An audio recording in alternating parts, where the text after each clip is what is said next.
Today, we are here to dedicate a marker that commemorates a significant contribution made by Penn State College of Medicine researchers in the fight against cancer. And how fitting is it that we sit here in front of our brand new Cancer Institute building. In the 1980s, researchers at the Penn State College of Medicine, led by John Kreider and Mary Kay Howett, discovered and perfected a technique for propagating the human papillomavirus, also known as HPV. The work of Drs. Kreider and Howett made possible the development of the first cervical cancer vaccine, a monumental step forward in cancer prevention. This marker also symbolizes the important partnership between scientific research and philanthropy. Gardasil could not have been developed without the discoveries that Mary Kay and John made. It is that work that's being recognized here today. Mary Kay's greatest contribution to science, however, was the lasting impact that she will have on the many scientists that she mentored, her many graduate students and other young scientists that she worked with from all over the world: Russia, China, Japan, India, Australia, Venezuela, Egypt, and other countries, and of course from all over the United States. She also touched many, many lives outside of science that she will be long remembered by a host of friends for her warm personality, her great meals, and her willingness to go the extra mile to help others. One day in the early 80s, I got a call from John Kreider. He said he just received $100,000 from our golf tournament for his research. He said he had a new idea, and if it worked, it would be a home run in cancer research. He wanted to bet the bank on this one experiment. I told him the funds were his.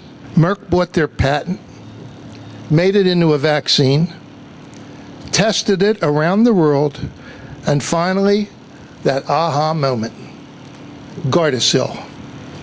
It all began in that building across the way.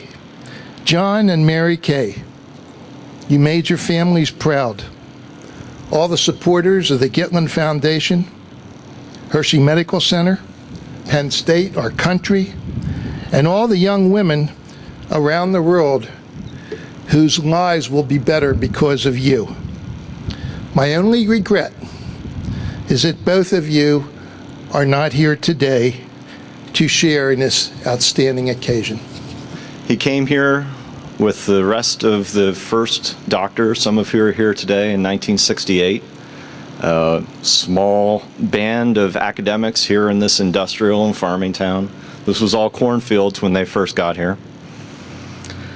And he found that he had come home, that he had found a place that he loved and that he wanted to stay. He bought a small farm out north of Hershey and raised his family on it and truly enjoyed it. His second home, though, was here. And as Warren said, in the little office on the building at the other end of this building. And that's where he did some of his greatest work. My brother and I were lucky enough to spend several summers working here, working for Dad for less than fair wages. And we learned a tremendous amount about science. And we got to see our father in a total different light compared to the father at home.